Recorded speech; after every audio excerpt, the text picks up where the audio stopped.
It's been 1 year since the United States Department of Justice investigation into the Cleveland Police Department. The Cleveland Division of Public Police engages in a pattern and practice of using excessive force. The final report laying out a pattern of excessive force, inadequate training, ineffective policies, and poor community engagement. And that's where we began.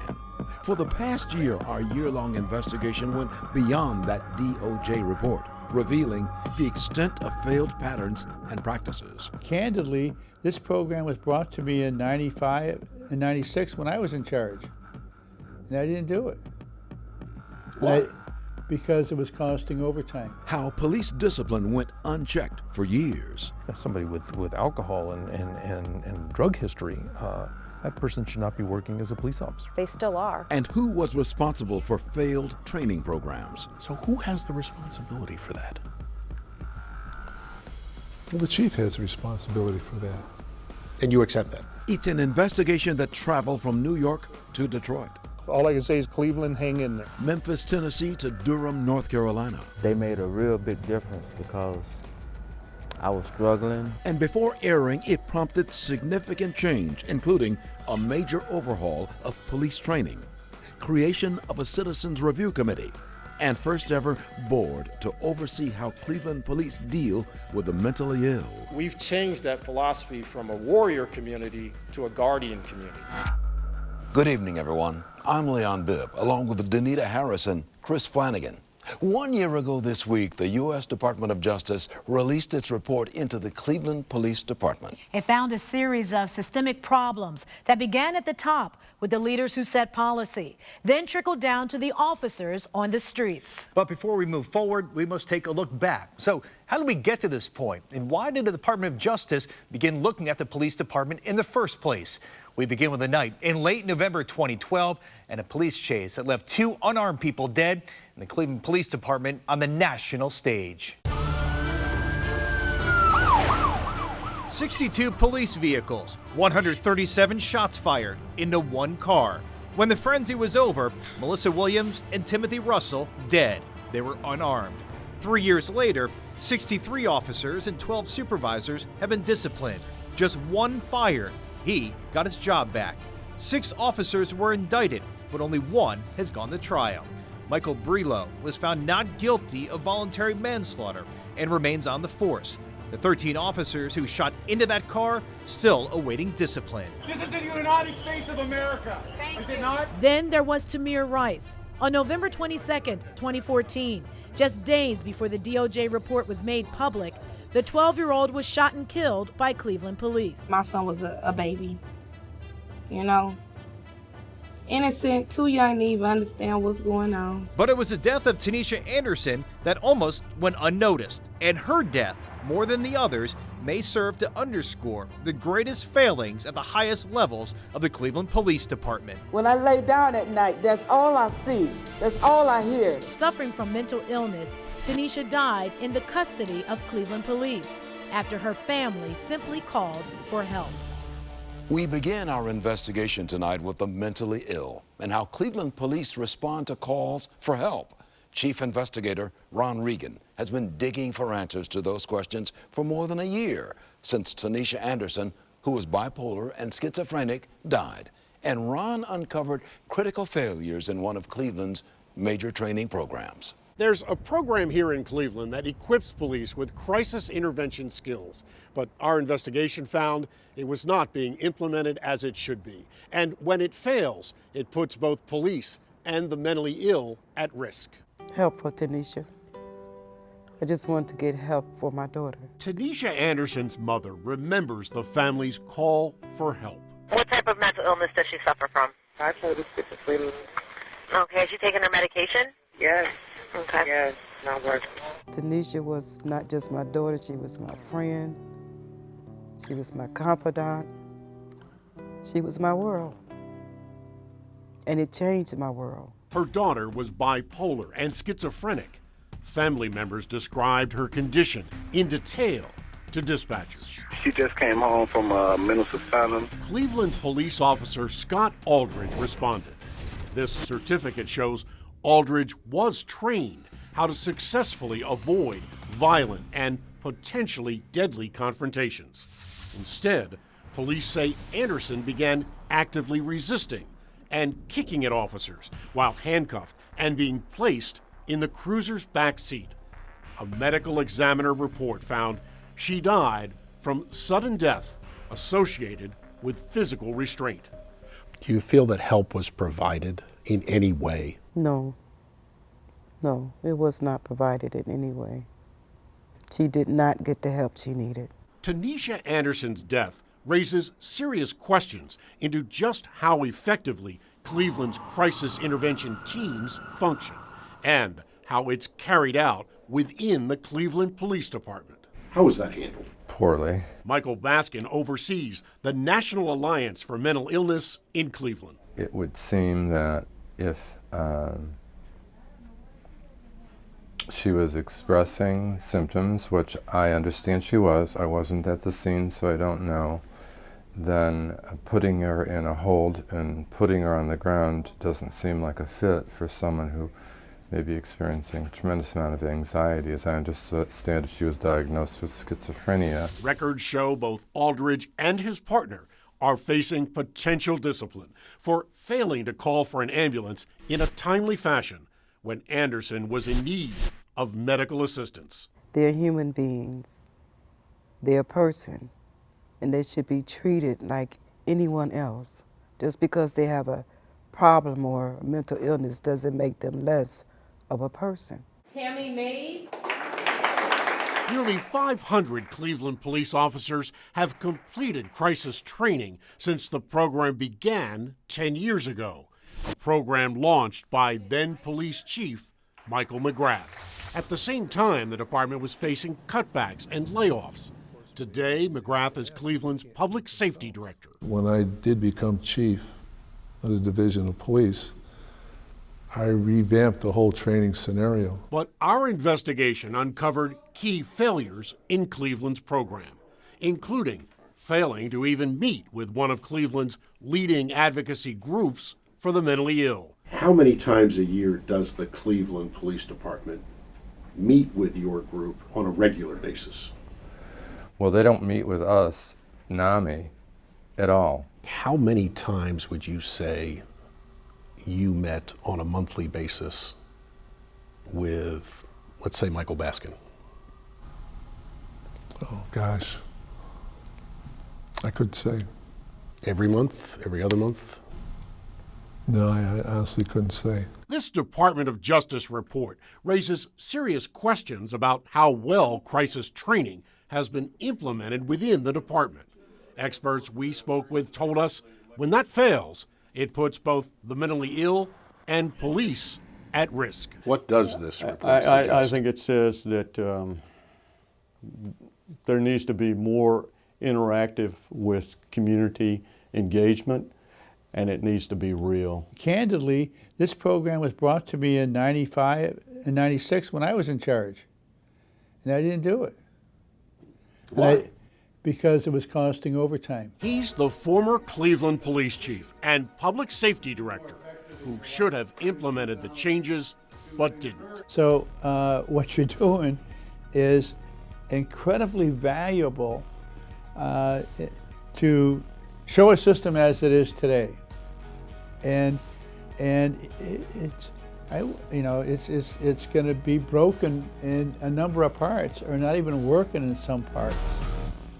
Later in this investigation, you'll hear why there are failures in this program. And also why nationally recognized experts question how Cleveland's training has been run. Does the officers or the rank and file, do they see themselves as being part of that engagement? And that's ownership. That is ownership. Tonight, we're taking you inside our year-long investigation into the problems and failures at the Cleveland Police Department. Those problems led to a Department of Justice investigation and the subsequent consent decree that lays out the changes the city must make. We've told you about Tanisha Anderson, a mentally ill woman who died while in police custody 1 year ago. But we've uncovered evidence that the problem extends back years, and it's not only costing lives, but millions in taxpayer dollars. Investigator Sarah Buttison shows us serious flaws in the systems meant to get rid of problem police officers. If you think getting arrested, getting caught using cocaine, or stealing from your employer will get you fired, you're probably right. But we found that's not what happens if you're a Cleveland police officer and answer to the people who work here.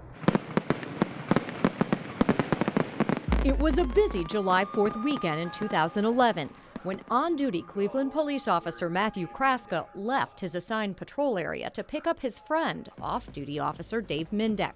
The pair headed to Parma on a mission to find missing jewelry.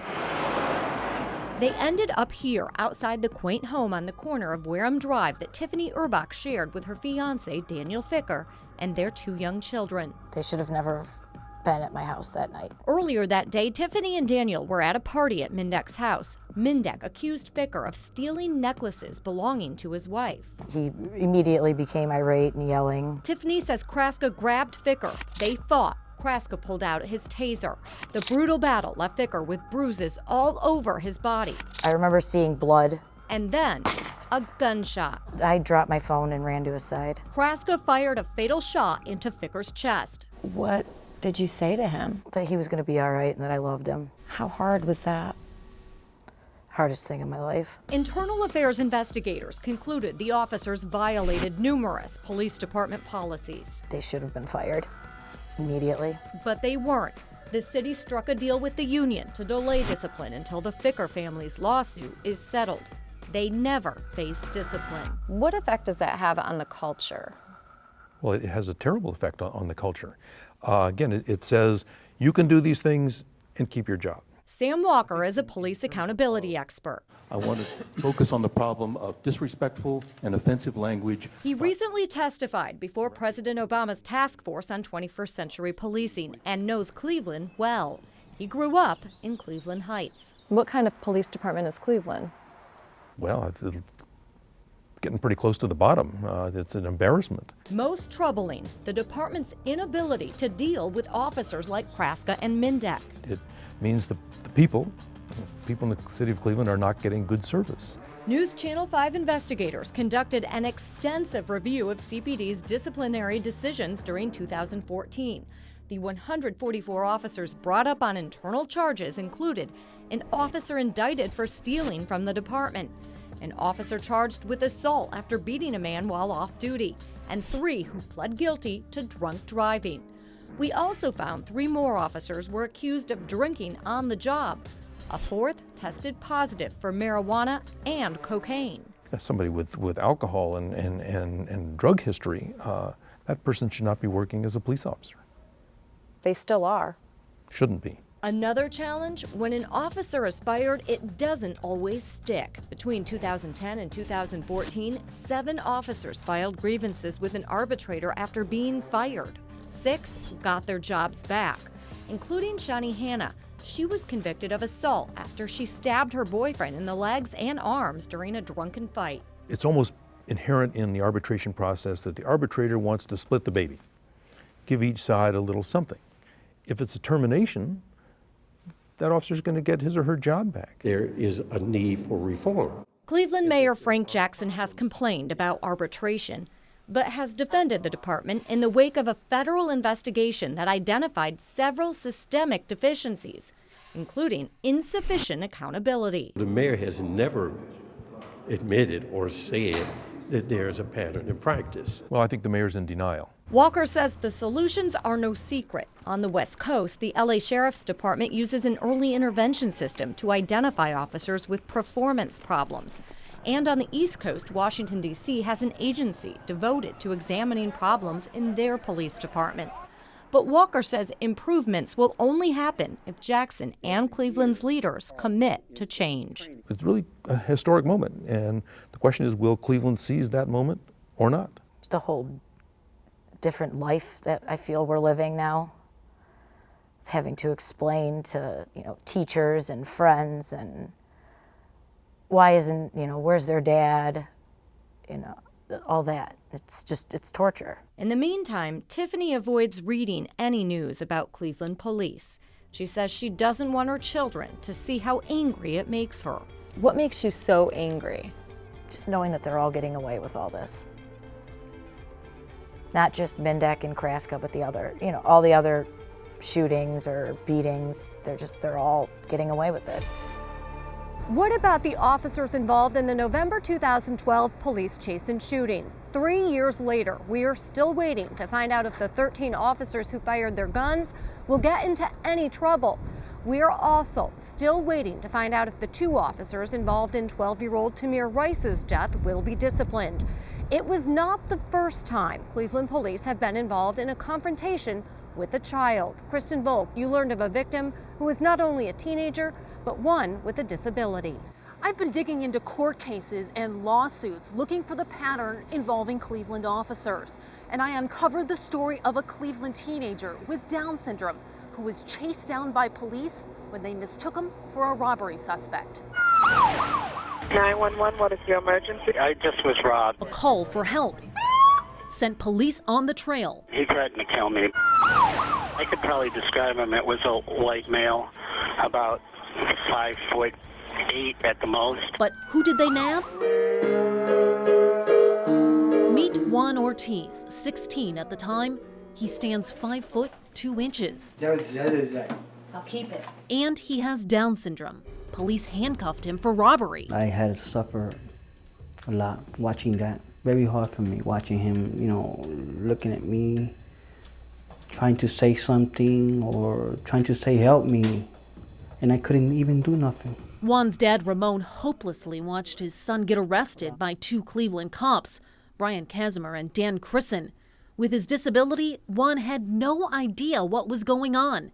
It all went down here, outside of this West Side apartment complex where the Ortiz family used to live.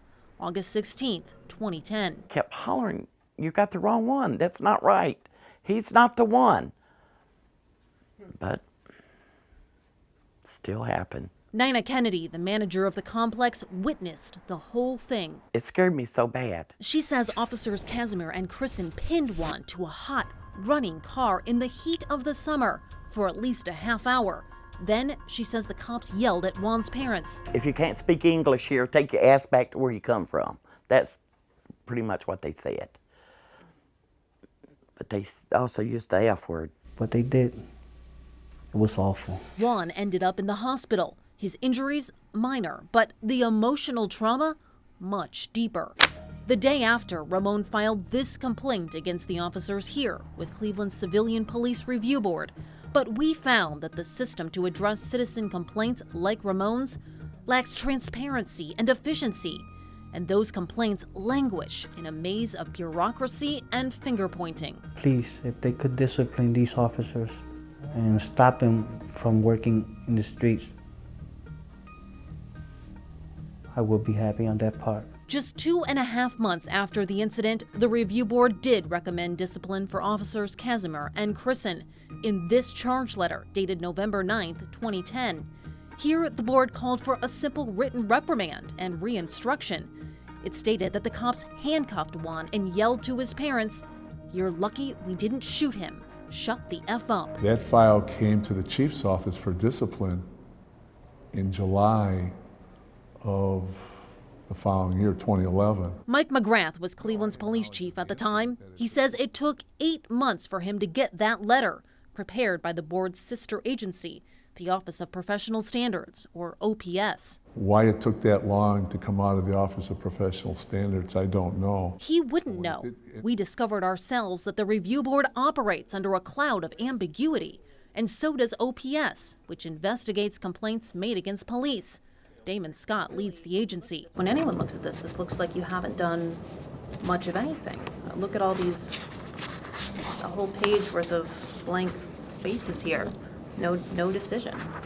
Well, that is something that my office is addressing. These documents, which list those complaints and the status of the investigation, show the board has only ruled on 46 of 509 cases in the last 2 years. Part of the reason that I was hired was to address some of the cases that were not investigated or that were dormant prior to my tenure. That's what Scott told me a year ago. And 2 months ago, when we tried to ask him about the lack of improvement, he would not sit down with us. Is there anything you would like me to use in the story or say in the story regarding why there doesn't seem to be any progress made here with complaints and the rulings on complaints. And as for the review board, because of the number of cases that the Office of Professional Standards receives each month, we are not able to address each case as it comes in. Thomas Jones, the board's chairman, first claimed he and his 6 colleagues just can't keep up with the workload,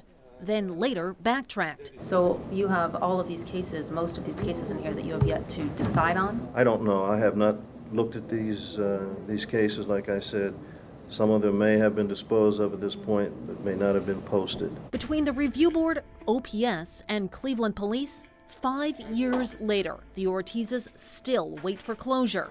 And this charge letter still goes unanswered. They're not doing nothing.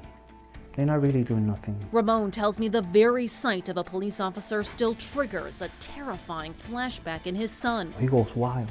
He goes very wild at nighttime. Ramon has flashbacks of his own, visions of the moment when he says the officers held his son down. Even when I was saying to him, he's a Down syndrome, he's a child. He didn't pay attention. He seems to enjoy what he was doing. At the time, the officers didn't know he had Down syndrome. Afterwards, we found out that he had Down syndrome. Did this case slip through the cracks? No, I don't believe so. On behalf of the officers, the city says it has no comment because the case is ongoing. But for the first time, the Cleveland Police Department apologized to Juan and his family. It was a mistake by the Division of Police. Officers Casimir and Kristen are still on the Cleveland police force. The Ortiz family sued them 4 years ago, at the same time that former Chief McGrath tells me he was notified of the review board's decision to discipline the officers.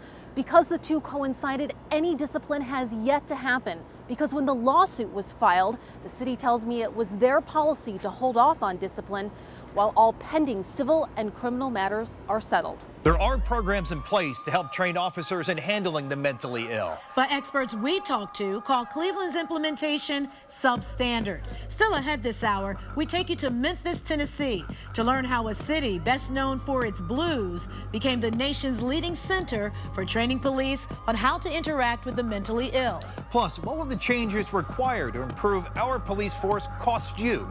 How will it play out on our streets? And when will we see change? Cleveland, not the first city to face federal reforms. So coming up, we go to Detroit to learn how that city is changing its force and the cost to taxpayers. Tonight, we're investigating the pattern of problems plaguing Cleveland police and uncovering the solutions that will bring changes for everyone from the command staff to the police on the streets. And that's where we go next. Cleveland is now the 20th city in the country to have its department come under federal scrutiny. Cities like Seattle, New Orleans, and Los Angeles have all gone through the federal consent decree process.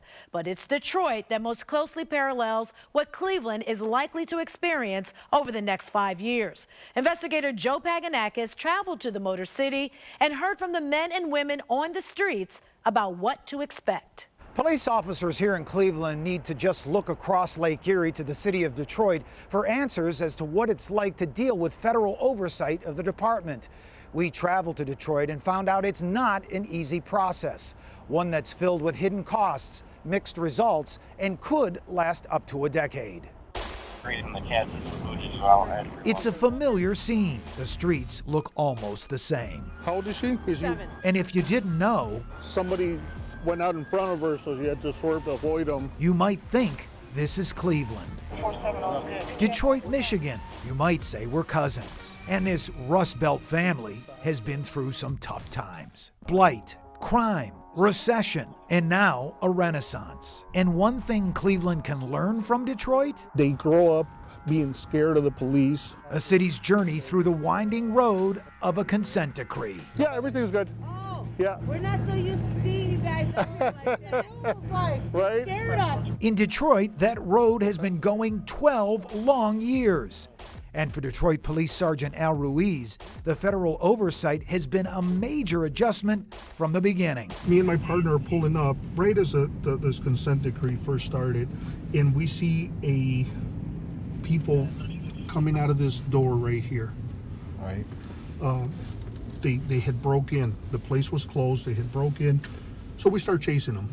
And, you know, I catch the guy, and I remember him trying to punch me, and I'm sitting there defending myself, and I remember thinking, consent decree, and it made me hesitate, and I swore I would never hesitate again, but I remember that.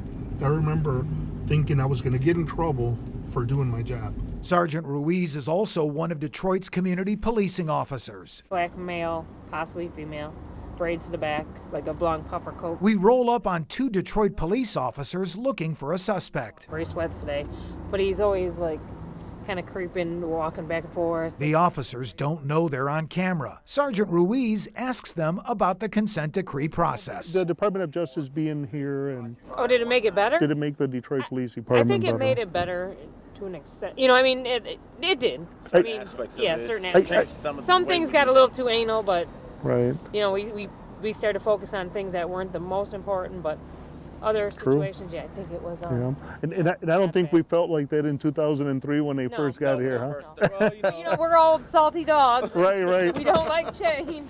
All right, guys. Well, we do get a new water bowl, then we like it. Right. Sergeant Ruiz admits federal oversight has had a big impact on many officers on the force, now required to wear body microphones.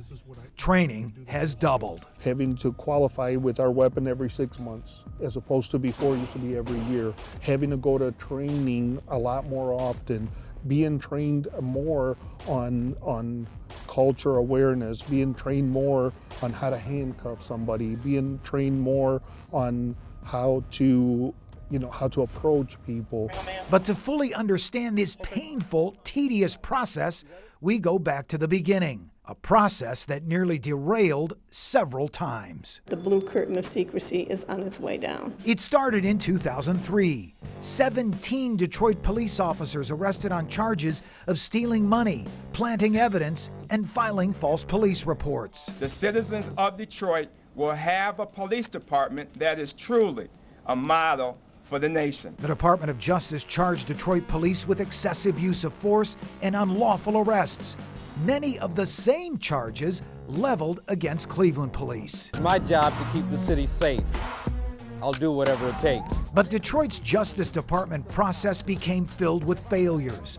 3 Detroit police chiefs resign amid scandal in just a few years. And we will not be shamed. Then Detroit Mayor Kwame Kilpatrick, convicted on 24 felony counts of corruption, sentenced to 28 years in jail. Detroit's consent decree shattered even further, though, after it was revealed Kilpatrick was having an affair with the person most responsible for overseeing the entire police improvement process.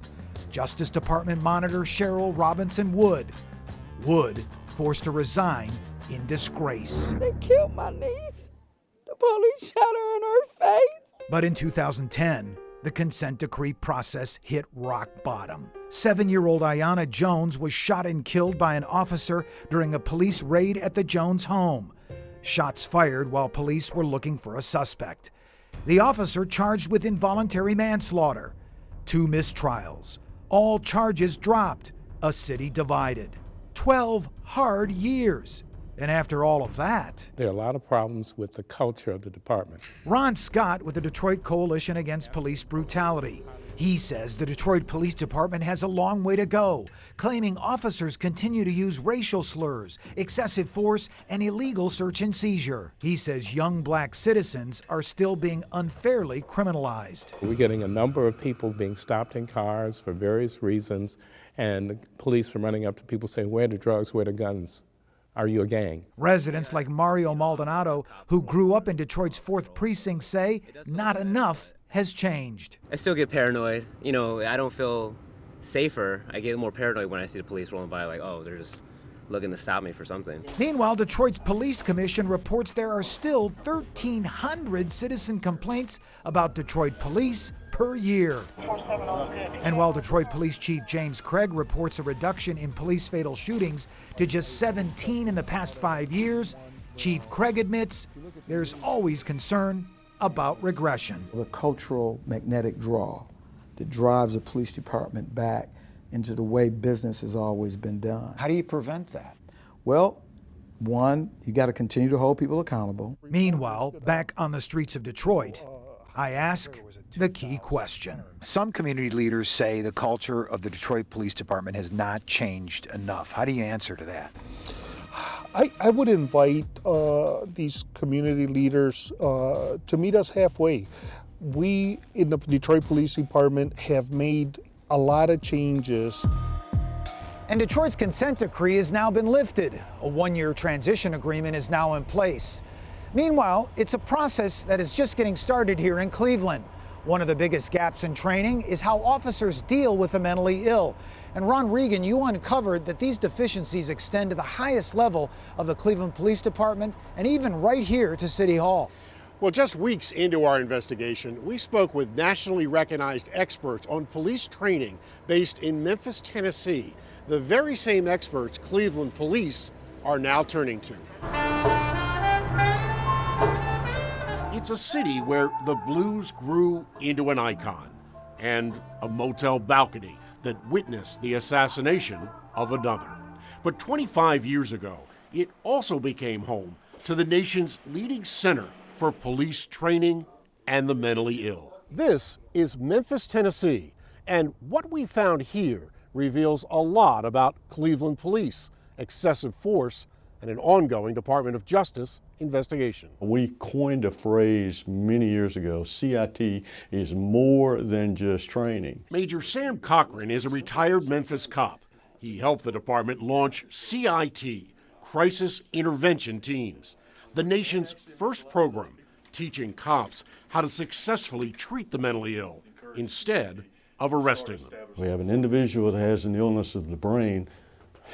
I'm afraid some of the attention is get that person off the street and put that person in jail. I knew I had to keep my hands in front of my body and away from my weapon. Training videos are used to teach cops how to de-escalate potentially violent scenes. Let me go. Why'd you come on down? We're gonna help you.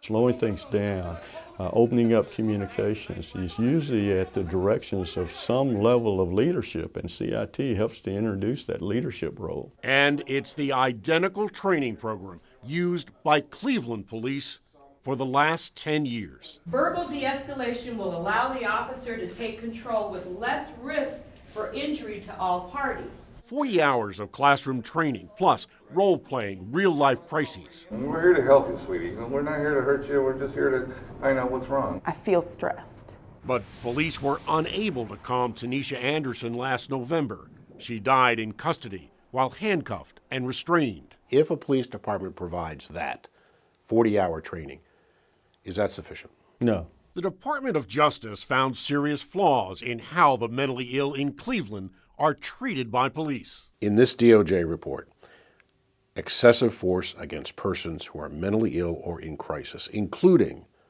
cases where the officers were called exclusively for a welfare check. What red flags does that suggest to you? As what I just mentioned, probably a level of confidence, lack of confidence. Cochran believes Cleveland's program fails to involve multiple community agencies. What are some of those weaknesses that you suspect? I suspect that CIT may have become more of a training program and not some of the layers that make CIT successful. Including command-level police officers. To what extent is that nurturing happening in other areas of the department? Does the frontline supervisors or all levels of supervisors understand the role of CIT? CIT is more than training. Do you agree with that? Oh, absolutely. What's lacking in the department? Well, I don't want to say anything's lacking in the department. Instead, Cleveland's public safety director points to more than 6,000 calls for mental health assistance last year. 2/3 involved potentially violent disturbances or suicide. And those situations and those letters that we get weekly for officers doing just an outstanding job because they were understanding and caring for that particular family. But despite more than 6,000 calls involving the mentally ill, the man who now heads up the mental health agency training cops, makes a stunning revelation. In a given year, how many times does the Cleveland Police Department meet with you on a regular basis? Well, on a regular basis? Probably very, very few times. How many times over that period of time would you say the department or its representative or yourself has met with Bill Denahan's office on a regular basis in sit-downs to discuss the program? There again, I can't give you a definitive number, but I know it was numerous times that I personally met with Mr. Denahan, Director Numerous Denahan, times. and representatives from the Division of Police. So who's to blame for the failures and who's doing it right? I'll take you inside another police department where crisis training is a model program for others. Tonight, we've pointed out key failures in policy and protocol within the Cleveland Police Department that our year-long investigation has uncovered. And we've shown how they can put the lives of everyone, including police officers on the streets, at risk. But we've also found how it can be done correctly and impact lives in a positive way. To see the successes of the crisis intervention training, Ron Regan traveled south to Durham, North Carolina. We saw a successful program up close, in stark contrast to what we found here in Cleveland. They're trained, and that's it. Yeah. Well, is that right? I think that's a candid assessment. William Denahan admits a key police training program has failed to be fully implemented. It's not only the Cleveland Police Department, it is us and the system that provides the services for behavioral health. He served as both police chief and public safety director in the 90s. Today, Denahan oversees the mental health agency that trains Cleveland police Remain vigilant and use empathy and patience. how to avoid using excessive force with the mentally ill. Bring that person's energy down. Our investigation found it's not what happens here in a 5-day, 40-hour training session, but instead what did not happen. What has gone wrong in the Cleveland Police Department regarding CIT? Why has it not been as effective as it could be? Well, I think when we designed it, we did not have it designed to that level of importance, as command level height. It never reached that level. It never reached that level. And I think that's part of where. Who's responsible for that? Well, I think that's the chief is responsible for everything over there. Oh, I disagree with that. Do you? Oh, yes, sir. Why? Well, number one is when I did become chief of the Division of Police, I revamped the whole training scenario. Cleveland Public Safety Director Michael McGrath launched CIT training in 2004 while chief of police and was responsible for its implementation over the next 10 years. Let me just say this, is that over the years, we've been trying to implement the CIT program to take it to the level where there's other cities. We've been unsuccessful, but it's because you need to get people trained. You need to put these processes in place. Okay, and so is she having trouble breathing or is she having other issues? Here in Durham, North Carolina, police are taking crisis intervention training for the mentally ill to a whole new level. They de-escalated the situation. Officer William Fleeman was trained in the very same crisis skills as Cleveland cops. Just built a rapport with him, let him know that I cared. But our investigation found significant differences. Lieutenant Mark Murray is among those overseeing Durham's program. Family member asking for assistance for a loved one, someone's acting out. What happens? Communications will ask certain questions according to their protocols. Are they CIT trained? Yes, they are. That's not true in Cleveland.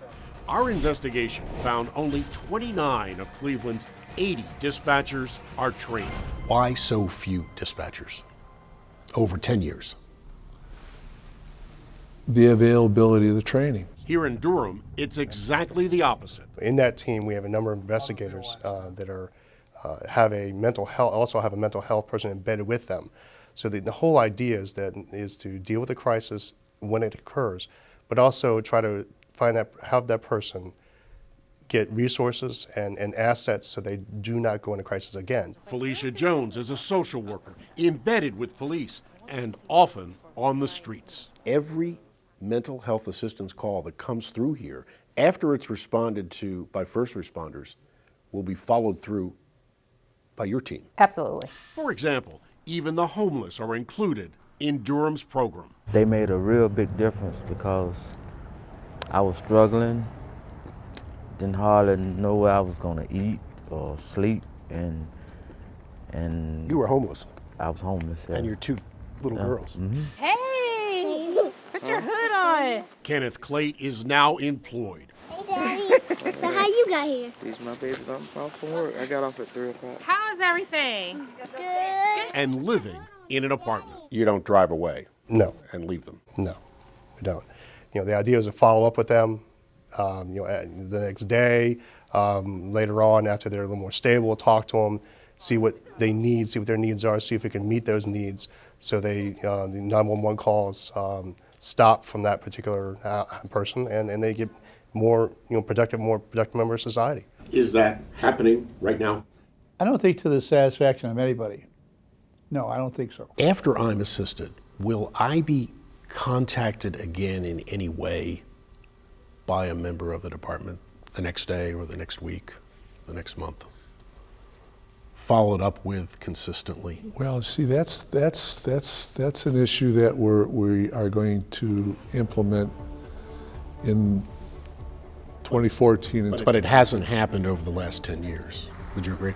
I would agree, yeah. Officers didn't follow up on a particular, they make referrals, but they themselves weren't required to follow up on the call, that particular call they may have responded to. What you had said was make a referral. Plus, in Durham, police sit face-to-face every month with roughly 24 community agencies ranging from hospitals to EMS to mental health experts, evaluating how well the program is working. Does anything remotely happen like that here now? No, not today. Why? Well, I don't know the reasons why. What I do know is that we're learning that that is absent. By comparison, the program in Cleveland simply isn't up to the standard it is in other cities, or what the CIT model calls for. So who has the responsibility for that?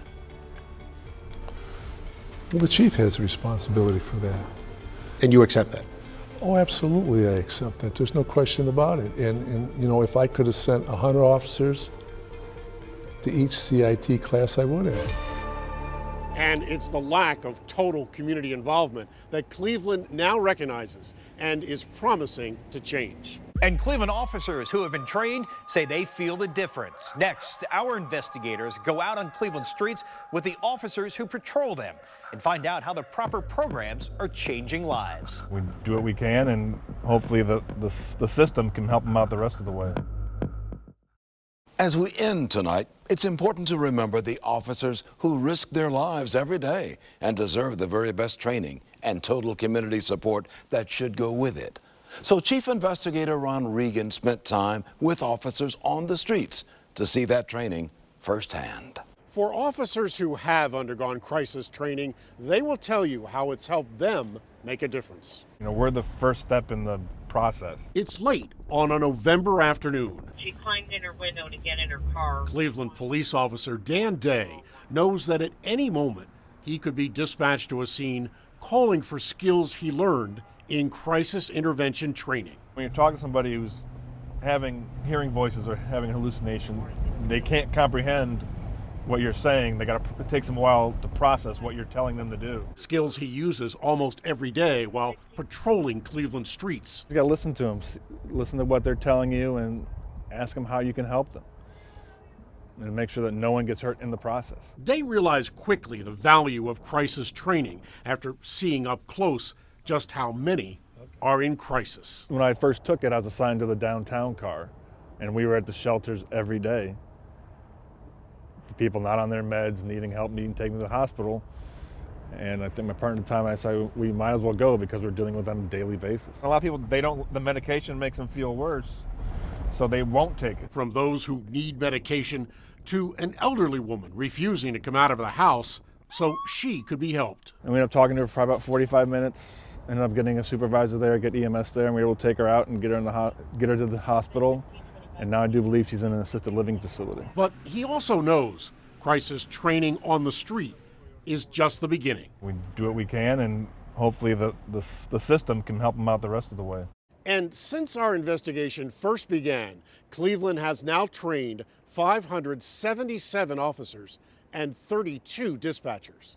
It's our hope that tonight's report will prompt constructive and positive change within the Cleveland Police Department. And since we first began questioning our city leaders a year ago, changes are already underway. In May, Cleveland and the Justice Department reached a consent agreement that will oversee changes in the police department. Our goal is to have real reform that will be sustainable.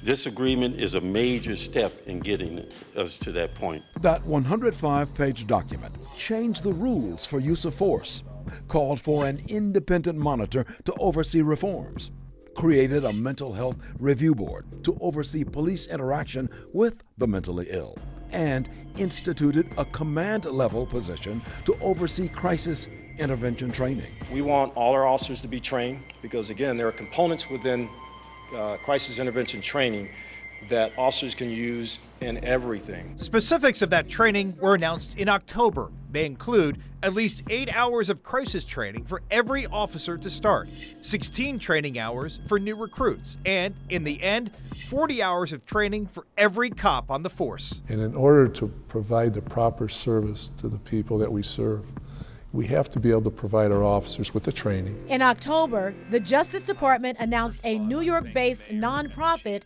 as the independent monitor who will oversee reforms. Vice President Matthew Barge and his team promising to talk to our officers, officials, and neighbors as the group institutes the most far-reaching consent decree he's seen. The implementation of the consent decree is going to change some ways that things are done at the Cleveland Division of Police. But one thing that will not change in this process is the commitment of all of us involved to ensure that officers are safe and that officers in turn keep Cleveland's communities safe. This is a story that does not have an ending. It's being written daily as Cleveland's leaders address the needs of our community. Over the next 5 years, there will be the successes and the failures that come with change. And our investigators who have spent the last year digging into the problems of the past will be there to play their part in the future, bringing light to the processes and procedures being put in place to keep us safe.